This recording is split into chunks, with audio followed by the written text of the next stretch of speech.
Hi class, so day 3 of our novel study, we're going to be reading chapters 5 and 6.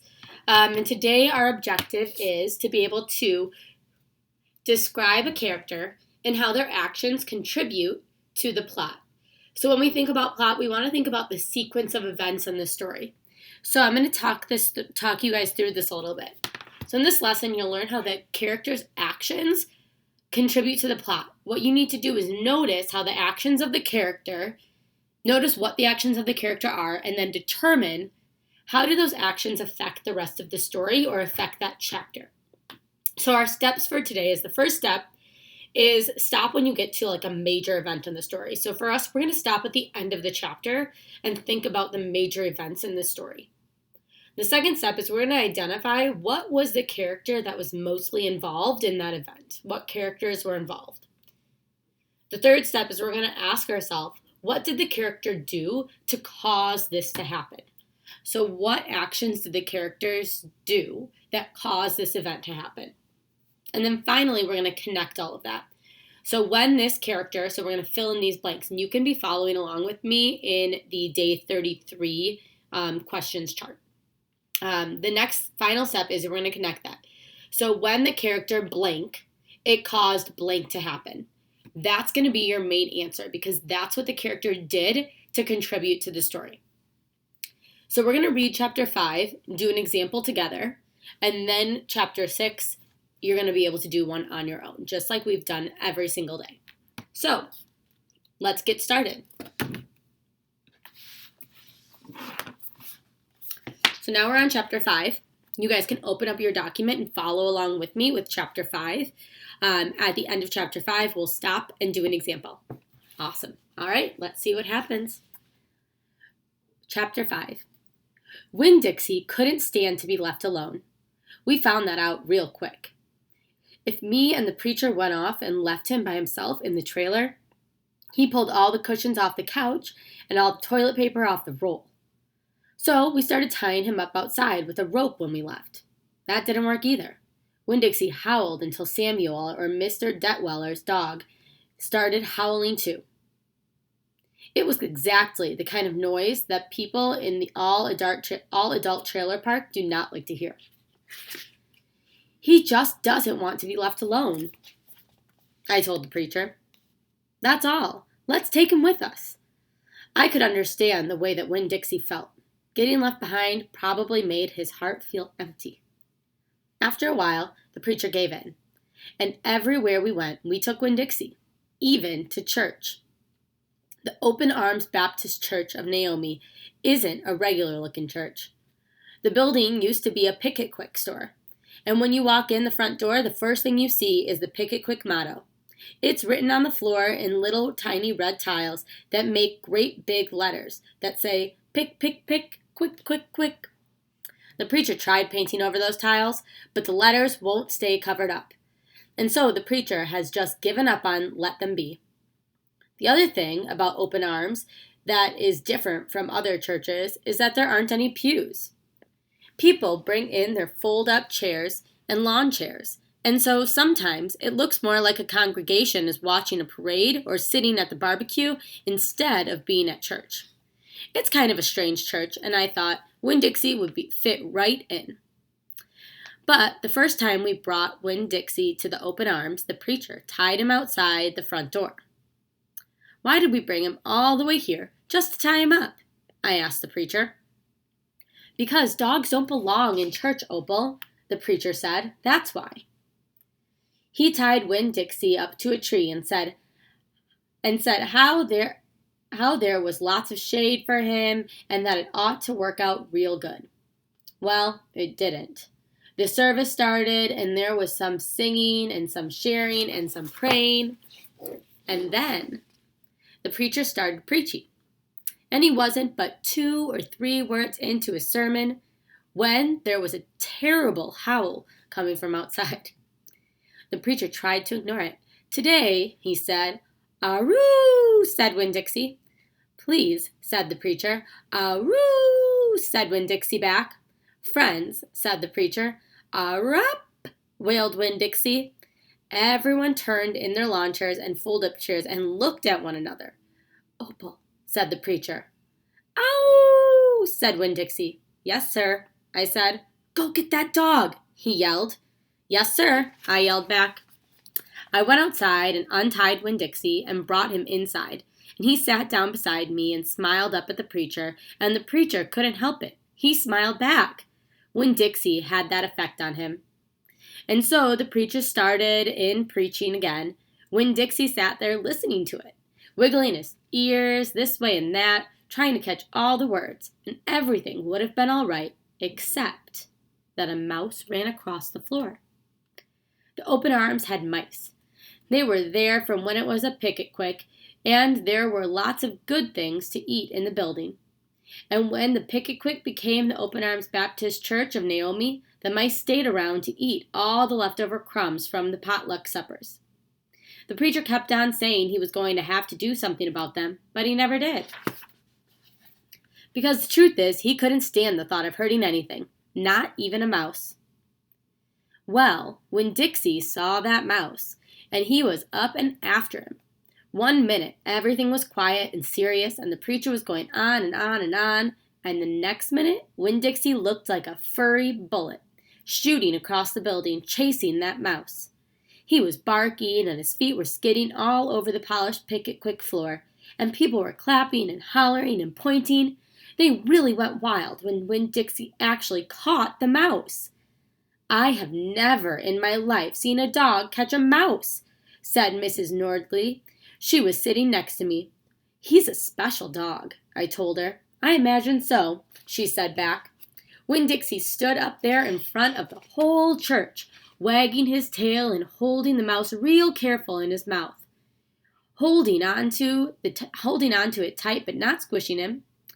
"I believe that mutt has got some retriever in him," said somebody behind me. "That's a hunting dog." Winn-Dixie took the mouse over to the preacher and dropped it at his feet.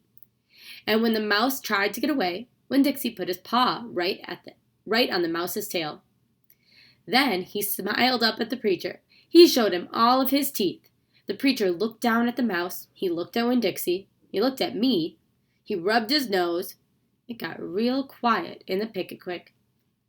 "Let us pray," the preacher finally said, "for this mouse." And everybody started laughing and clapping. The preacher picked up the mouse by the tail and walked and threw it out the front door of the picket-quick, and everybody applauded again. Then he came back and we all prayed together. I prayed for my mama. I told God how much she would have enjoyed hearing the story of Winn-Dixie catching that mouse. It would have made her laugh. I asked God if maybe I could be one to tell her that story someday. And then I talked to God about how I was lonely in Naomi because I didn't know that many kids, only the ones from church. And there weren't that many kids at Open Arms, just Dunlap and Stevie Dewberry, 2 brothers who weren't twins but looked like they were, and Amanda Wilkinson, whose face was always pinched up like she was smelling something real bad, and Sweetie Pie Thomas, who was only 5 years old and still mostly a baby. And none of them wanted to be my friend anyway, because they probably thought I'd tell on them to the preacher for every little thing they did wrong, and then they would get in trouble with God and their parents. So I told God that I was lonely, even having Winn-Dixie. And finally, I prayed for the mouse, like the preacher suggested. I prayed that he didn't get hurt, and when he went flying out the door of Open Arms Baptist Church of Naomi, I prayed that he landed on a nice, soft patch of grass. All right, pause there. I want you to pull up your document, if you can, that is for day 133. So in here, I have an example, and I'm going to think about it out loud with you so you can listen to this video if you can't pull it up. So the question is, how do Winn-Dixie's actions contribute to the sequence of events in Chapter 5? So first step is, we stopped at the end of Chapter 5 because that's where the event was. So we're going to pause there. Now step 2. We're going to ask ourselves, what character was involved in this event? So who was the main character involved in the events in this story? And the main character that contributed to the events in Chapter 5 was Winn-Dixie. So I answered step 2. Winn-Dixie is the character we're looking at. Step 3, ask yourself, what did the character do to cause this to happen? So I'm thinking about the event that happened, and the event that happened was that church was disrupted. So what did the character do? Winn-Dixie barked when she was outside. When Winn-Dixie barked, that set off a chain of events to happen in the story. She was barking and barking and barking, so the preacher couldn't continue his sermon. So because Winn-Dixie barked, Winn-Dixie had to come inside. So now I'm going to connect it. When this character blank, it caused blank to happen. So when Winn-Dixie barked, it caused Opal to bring her inside of the church. This ended up causing a scene during church because Winn-Dixie saw a mouse and ran around to catch it. So now for my answer, I'm going to put that all together. So I'm going to restate the question. Winn-Dixie's actions contributed to the sequence of events because when Winn-Dixie barked, it caused Opal to bring her inside of the church. This ended up causing a scene during church because Winn-Dixie saw a mouse and ran around to catch it. So that was a pretty funny scene in the book, and it all started because of Winn-Dixie's actions. So Winn-Dixie was barking, she came into the church, and it caused this whole scene to erupt in the church, which changed the plot of the story, because now we have a dog in church causing problems. Of course, we know all of the characters in the story thought it was funny, and it wasn't a big deal, but it did cause a lot of events to happen. So now we're going to read Chapter 6. For Chapter 6, the question is, how do Fanny Block's actions help Opal? So we're going to learn a new character, Fanny Block, and we want to think about what she does and how that helps Opal. So everyone go back to your page, or back to your Chapter 6, and I'm going to start reading this chapter out loud for you. Following along with me. Chapter 6. I spent a lot of time that summer at the Herman W. Block Memorial Library. The Herman W. Block Memorial Library sounds like it would be a big, fancy place, but it's not. It's just a little old house full of books that Miss Franny Block is in charge of all of them. Miss Franny Block is in charge of them all. She is a very small, very old woman with short gray hair, and she was the first friend I made in Naomi. It all started with Winn-Dixie not liking it when I went into the library because he couldn't go inside too. But I showed him how he could stand up on his hind legs and look in the window and see me in there, selecting my books. And he was okay as long as he could see me. But the thing was, the first time Miss Franny Block saw Winn-Dixie standing up on its hind legs like that, looking in the window, she didn't think he was a dog. She thought he was a bear. This is what happened. I was picking out my books and kind of humming to myself, and all of a sudden, there was this loud, scary scream. I went running up to the front of the library, and there was Miss Franny Block, sitting on the floor behind her desk. "Miss Franny," I said, "are you all right?" "A bear," she said. "A bear?" I asked. "He has come back," she said. "He has?" I asked. "Where is he?" "Out there," she said, and raised a finger and pointed at Winn-Dixie, standing up on his hind legs, looking in the window for me. "Miss Franny Block," I said, "that's not a bear. That's a dog. That's my dog, Winn-Dixie."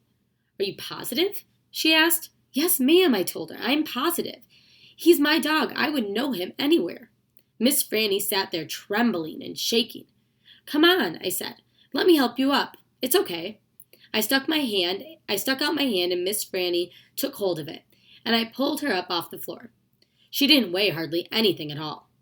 Once she was standing on her feet, she started acting all embarrassed, saying I must think she's a silly old lady, mistaking a dog for a bear, but that she had a bad experience with a bear coming into the Herman W. Block Library a long time ago, and she had never quite gotten over it. "When did that happen?" I asked her. "Well," said Miss Franny, "it was a very long story." "That's okay," I told her. "I am like my mama in that. I like to be told stories. But before you start telling it, can Winn-Dixie come in and listen too? He gets lonely without me." "Well, I don't know," said Miss Franny. "Dogs are not allowed in the Herman W. Block Memorial Library." "He'll be good," I told her. "He's a dog who goes to church. And before she could say yes or no, I went outside and got Winn-Dixie, and he came in and lay down with a humph and a sigh right at Miss Franny's feet. She looked down at him and said, "He most certainly is a large dog." "Yes, ma'am," I told her. "He has a large heart, too." "Well," Miss Franny said. She bent over and gave Winn-Dixie a pat on the head, and Winn-Dixie wagged his tail back and forth and snuffled his nose on her little old lady feet. "Let me get a chair and sit down so I can tell you this story properly." All right, so that's where we're going to pause for our reading today. I want you to think about, how did Miss Franny Block help Opal in that part of the story? So you're going to go through the steps again. Step 1, we stopped at the end of chapter 6. Step 2, the characters whose actions contributed to the story. So in the question, it kind of already gives you that answer. It says, how do Miss Franny Block's actions help Opal? So for number 2, you would already write in there, the character whose action contribute to the story is Miss Franny Block. Step 3, you're going to look for, what did the character do? So what did Miss Franny Block do in the story, and what did that cause to happen? So I want you to think through those answers and write your answer in the document on page 1 in day 133 questions. So if you have any questions, you can always call me or come to my office hours about this. But you guys are doing so awesome on your novel study already, so I'm so excited to see what you come up with for this question. Keep up the good work, and I will see you tomorrow to read chapters 7 and 8. Have a good day.